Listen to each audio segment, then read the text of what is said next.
ఏబీసీల యొక్క గత సంవత్సర ఆదాయాల నిష్పత్తి 3:4:5 ముగ్గురు గురించి మాట్లాడాడు. గత సంవత్సరము వాడిచ్చిన ఆదాయాల నిష్పత్తి గత సంవత్సరానికి ఇచ్చాడు. ఏబీసీల యొక్క గత సంవత్సరం ఆదాయాల నిష్పత్తి 3:4:5 3:4:5. అలాగే గత సంవత్సరము ప్రస్తుత సంవత్సరము ఆదాయాల నిష్పత్తి 4:5 2:3 3:4. అంటే ఏబీసీలకి సంబంధించి ఏబిసిలకి సంబంధించి గత సంవత్సరానికి ప్రస్తుత సంవత్సరానికి సంబంధించిన నిష్పత్తులు ఇచ్చాడు చూడండి ఒకసారి. ఇది 3:4 అని చెప్తున్నాడు ఏ అనేవాడిది. 3:4 కాదు, గత సంవత్సరం 4:5. ఇది 4:5 అని చెప్తున్నాడు. ఇది 2:3 అని చెప్పాడు. ఇదేమో 3:4 అని చెప్పాడు. 4:5 2:3 3:4. ఇలా మనకి ఇక్కడ గత సంవత్సరానికి సంబంధించి క్లియర్గా 3:4:5 అని చెప్పాడు. ఇక్కడ గత సంవత్సరంలో వాళ్ళ తాలూకు నెంబర్లు వేరేగా ఉన్నాయి. అందుకని ముందుగా ఏం చేయమంటున్నాం ఈ రకమైన లెక్కలు వచ్చినప్పుడు అంటే కనుక ఎప్పుడైతే వాడు పలానా గత సంవత్సరానికి సంబంధించి మెన్షన్ చేశాడు కాబట్టి ముందుగా ఆ గత సంవత్సరానికి సంబంధించిన నెంబర్లు ఏవైతున్నా ముందుగా ఈక్వల్ చేయండి. గత సంవత్సరానికి సంబంధించిన నెంబర్లు ఏవైతున్నా ఈక్వల్ చేయండి. 4 కానీ ఇటు 2 కానీ ఇటు 3 కానీ ఈక్వల్ చేయండి. 4 2 3 ఈక్వల్ అయిపోయేలా చూసుకోండి ఒకసారి. కాబట్టి 4 2 3 పోయే నెంబర్లు ఏమున్నాయి అన్నాం అనుకోండి. 4 2 3 6 20 12 పోద్ది. 4వ ఎక్కము 2వ ఎక్కము 12 3వ ఎక్కం పోయేది 12. అందుకని ఇది 12 అవ్వాలంటే కనుక ఇంటూ 3, ఇది 12 అవ్వాలంటే కనుక ఇంటూ 6, ఈ 3 12 అవ్వాలంటే అంటే కనుక ఇంటూ 4. ఇప్పుడు ఏమైంది, గత సంవత్సరం తాలూకు ఆదాయాల తాలూకు నెంబర్ అన్ని చోట్ల ఈక్వల్ అయిపోయింది. 3 4 12, 6 2 12, 4 3 12. ఎందుకు ఈక్వల్ చేసామంటే కనుక వాడికి సంబంధించిన రేషియో ఈ రేషియో ఉండాలని చెప్తున్నాడు. కానీ మనం ఏం చేస్తాం, ముందుగా ఈక్వల్ చేస్తాం. అలా ఈక్వల్ చేయడం వల్ల వాడికి కావాల్సిన రేషియో 3:4:5 కాబట్టి దీన్ని 3తో గుణించండి, దీన్నేమో 4తో గుణించండి, దీన్ని 5తో గుణించండి. వాడు గత సంవత్సరానికి సంబంధించి ఇచ్చాడు కాబట్టి ముందుగా గత సంవత్సరానికి తాలూకు నెంబర్ని ముందుగా ఈక్వల్ చేయాలి. ఈక్వల్ చేస్తే కనుక అప్పుడు మనకు అన్ని 12 12 12 వస్తుంది. కానీ అలా కాదు, గత సంవత్సరం తాలూకు నెంబర్ 12 కాదు, నాకు ఈ రేషియో ఉండాలని చెప్తున్నాడు అనమాట. 3:4:5 రేషియోలో ఉండాలని చెప్పాడు కాబట్టి ఆ నెంబర్లతో కూడా మనం మల్టిప్లై చేస్తాం. అలా మల్టిప్లై చేసిన తర్వాత చూడండి ఒకసారి రేషియోలు చూడండి ఒకసారి. ఇప్పుడు ఇది 9 కాబట్టి 9తో గుణించండి ఒకసారి. 9 4 36, 9 5 ఎంత అంటే కనుక 45. 9 4 36, 9 5 45. అలాగే రెండవది ఇది 24 కాబట్టి 24 రెళ్ళు 24 రెళ్ళు 48, 24 3 ఎంత అంటే కనుక 72. నెక్స్ట్ 4 5 20, 20తో గుణిస్తే కనుక 23 60. నెక్స్ట్ మనకి 24 ఎంత అంటే కనుక 80. ఇది గత సంవత్సరానికి సంబంధించి ప్రస్తుత సంవత్సరానికి సంబంధించినటువంటి నిష్పత్తులు. ఎప్పుడైతే మనకి ఈ నిష్పత్తులు వచ్చాయో ఈ నిష్పత్తుల తర్వాత మనం చేసే పని ఏంటి అంటే కనుక వాడు చెప్పిన పాయింట్ ఒకసారి వారి యొక్క ప్రస్తుత ఆదాయాల మొత్తం అని చెప్పాడు. అంటే క్లియర్గా ప్రస్తుతానికి సంబంధించిన ఈ ఆదాయాల మొత్తం ఎంత చూసుకోండి ఒకసారి. ప్రస్తుతానికి సంబంధించిన ఈ ఆదాయాల మొత్తం అంటే కనుక ఇది 80, ఇది ఒక 72, 152, 152 రెండు పక్కన పెట్టండి. 150 ప్లస్ 40 190, మొత్తం 197. అందుకని మన ప్రకారంగా మొత్తము ఏబీసీల యొక్క ప్రస్తుతము ఆదాయాల మొత్తం 197. అయితే వాడిన ప్రశ్న ప్రస్తుతం బీసీ ఆదాయాల మొత్తం ఎంత అడిగాడు. బీసీ ఆదాయాల మొత్తం ఎంత అడిగాడు. బీసీ అంటే కనుక ఈ రెండింటి యొక్క మొత్తము 72 + 80, 72 + 80 ఎంత అంటే కనుక 152. అందుకని క్లియర్గా సమాధానం ఏం చెప్పొచ్చు అంటే వాడిచ్చిన 197 అనే ప్లేస్లో వాడు ఎంత ఇచ్చాడు, 98,500 ఇచ్చాడు. 98,500 అయితే వాడికి బీసీ కాబట్టి 152 ఎంత అని. ఇది ఏబీసీ, ఇదేమో బీసీ. ఇక్కడ క్లియర్గా ఇది ఎన్నిసార్లు పోతుంది అన్నాం అనుకోండి 5. 5 క్లియర్గా మనకి 5 ఏళ్ళు 35 3 5 1995 3 98 సరిపోయింది. సేమ్ కదా 152 ఇంటూ 5 152 ఇంటూ 5 అనగానే ఇదొక 75 750 ప్లస్ 10 760 760 పక్కన 2 zeros. ఇక్కడ సమాధానం ఎంత అంటే కనుక ఏం చెప్పొచ్చు 76,000 అని చెప్పొచ్చు. సమాధానం ఎంత అంటే 76,000. ఇక్కడ మేజర్ పాయింట్ ఏంటి అంటే కనుక ఇక్కడ గత సంవత్సరం యొక్క ఆదాయాల నిష్పత్తి ఇచ్చాడు. ఇక్కడ గతానికి సంబంధించి ప్రస్తుతానికి సంబంధించి ఎవరికి వాడు ఇండివిడ్యువల్ రేషియోస్ ఇచ్చాడు. అలా ఇచ్చినప్పుడు గతం తాలూకు నెంబరు 345 రేషియోలో ఉండాలంటే ముందుగా సమానం చేయాలి. అందుకని ఈ గతానికి సంబంధించిన నెంబర్లు ముందుగా సమానం చేసుకున్నాను. సమానం చేసుకోవడం కోసం ఈ 4 2 3 పోయే నెంబర్ 12. అందుకని 12 అవ్వాలంటే దీన్ని 3తో గుణించాలి, దీన్ని 6తో గుణించాలి, దీన్నేమో 4తో గుణించాలి. అవి గుణించిన తర్వాత అన్నీ సమానం అయిపోతాయి. సమానం కాదురా అబ్బాయి, వాడు చెప్పేది ఎలా ఉండాలి అని చెప్తున్నాడు మనకి. అందుకని ఈ వాల్యూస్ మళ్ళీ ఏని 3తోని, బిని 4తోని, సిని 5తోని గుణించాను. అంతే, జస్ట్ ఒక రేషియో వస్తుంది. ఆ రేషియోని బట్టి వాడు ప్రస్తుతానికి సంబంధించి లింక్ చేశాడు కాబట్టి ప్రస్తుతం రాసుకున్నాను. వాడికి కావాల్సిన ప్రశ్న ఏది అడిగాడో అది చేసుకున్నాను అంతే. ఓకే అండి, చిన్న పాయింట్ అంతే. నెక్స్ట్ మరొక ప్రశ్న. ఒక దుకాణదారుడు 13 వస్తువులు కొంటే 3 వస్తువులు ఉచితంగా ఇచ్చాడు. అతను వాటిపై 4.28% అదనంగా రుసుమును కూడా వినియోగదారుడికి ఇచ్చిన అతనికి 88.13% లాభం వచ్చింది.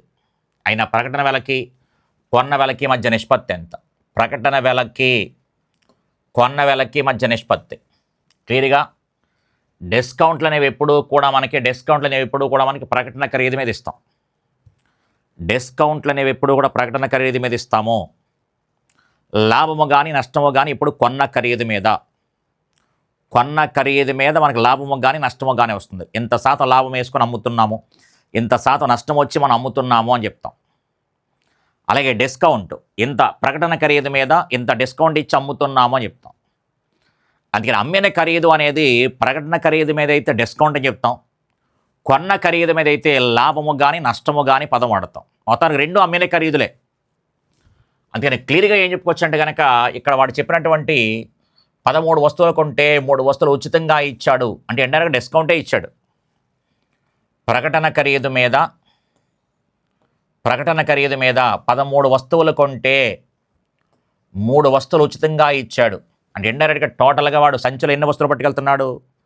16 వస్తువులు పట్టుకెళ్తే అందులో 13 వస్తువులకే రేట్లు వేసాడు.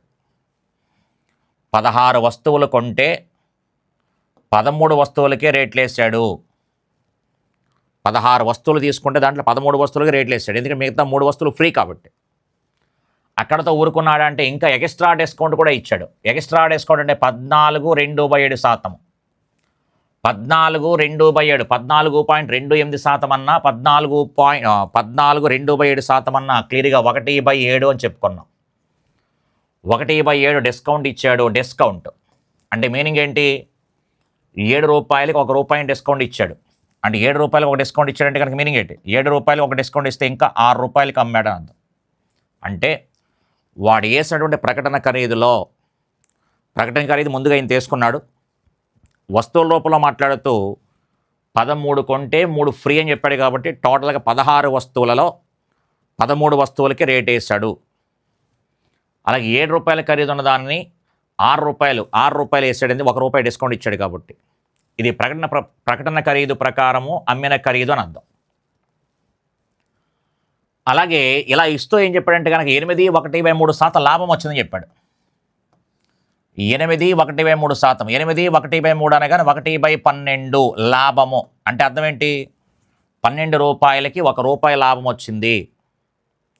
ఈ లాభం ఎప్పుడు కూడా కొన్న ఖరీదు మీద కౌంట్ చేస్తాం కాబట్టి కొన్న ఖరీదు మీద కౌంట్ చేస్తాం.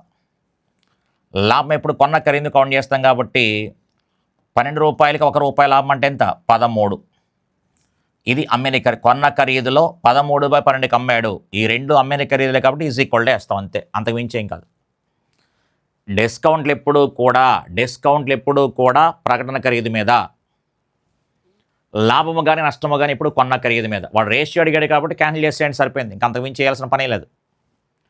ఇప్పుడు క్లియర్గా ఈ 13 క్యాన్సిల్, ఇంకా ఏమైనా పోతున్నాయా అంటే కనుక చూడండి ఒకసారి 3 2 మనకి దీంట్లో 3 సార్లు పోతుంది, 2 మనకి దీంట్లో 8 సార్లు పోతుంది.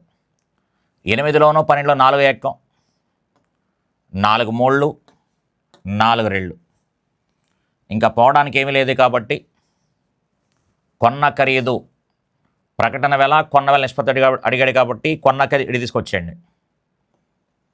ప్రకటన ఖరీదు బై కొన్న ఖరీదు అనగానే క్లియర్గా మనకి 2 ఏళ్ళు 14 వెళ్ళిపోతుంది. 3 మూళ్ళు ఎంత అంటే 9. కాబట్టి సమాధానం ఎంత అంటే కనుక 14:9 అని చెప్పచ్చు. సమాధానం ఎంత అంటే కనుక 14:9, 14:9 అని చెప్పచ్చు. 47.2506 దాన్ని ఒక ఎక్స్పాండ్ చేస్తూ మాట్లాడు. ఎక్స్పాండ్ చేస్తూ మాట్లాడుతూ 5a + 3b + 6c + d + 3e = ఎంత అడిగాడు. జాగ్రత్త అడిగాడు ఒకసారి. ఇక్కడ 47 ఈ 4కి సంబంధించి ఇప్పుడు 4a అని చెప్పాడు. ఇది 40 అని కదా అర్థం. అంటే క్లియర్గా మనకి 4 పదులు a = 10 అని అర్థమవుతుంది. a = 10 అని అర్థమవుతుంది. ఇక్కడ మనకి 7 అని వచ్చింది కాబట్టి ఇది 7, 7/b కాబట్టి 7/1 అని రాసుకోవచ్చు. అంటే క్లియర్గా b = 1 అని రాసుకుంటాం. అక్కడ 0.2 అని ఉంది కాబట్టి 0.2 ఉంది కాబట్టి ఇది 2 × 0.1. ఒక అంకె తర్వాత పాయింట్ ఉంది, ఒక అంకె తర్వాత పాయింట్ ఉంది కాబట్టి 0.1 ఒక అంకె తర్వాత పాయింట్ రాశాను. అందుకని సి ప్లేస్లో ఎంత అంటే కనుక 0.1. నెక్స్ట్ పాయింట్ ఇక్కడ 5 దగ్గర 2 అంకెల పాయింట్ ఉంది, 2 అంకెల తర్వాత పాయింట్ ఉంది కాబట్టి ఇది 5/100 అని చెప్తాం.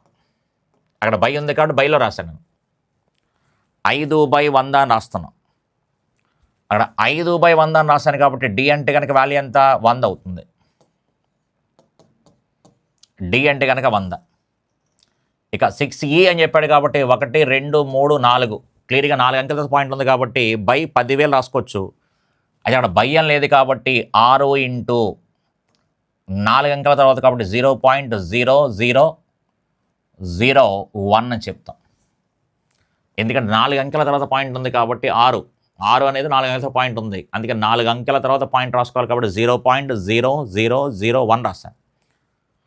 అందుకని ఈ వాల్యూ ఎంత అంటే కనుక 0.001 అని చెప్తాను. అంతే, ఆ వాల్యూస్ పట్టుకొచ్చి రాసుకోండి. 5a అన్నాడు కాబట్టి క్లియర్గా మనకి ఇది 50 అవుతుంది. 5a అంటే కనుక 50 + 3b కాబట్టి 3 1 3 + 6c అనగానే దీన్ని 6తో గుణిస్తే కనుక 0.6 ప్లస్ డి అంటే కనుక 100 ప్లస్ 3e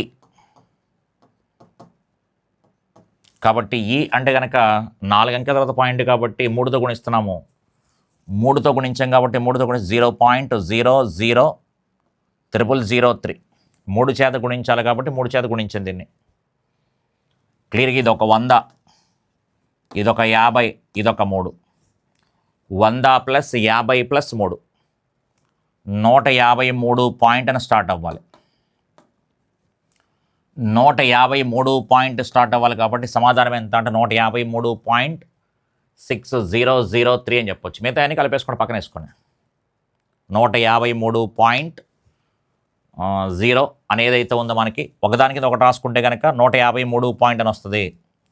6 అక్కడ 003 అనేది మనకి 4 అంకెల పాయింట్ ఉండాలి కాబట్టి ఇక్కడ రాసుకుంటున్నాం.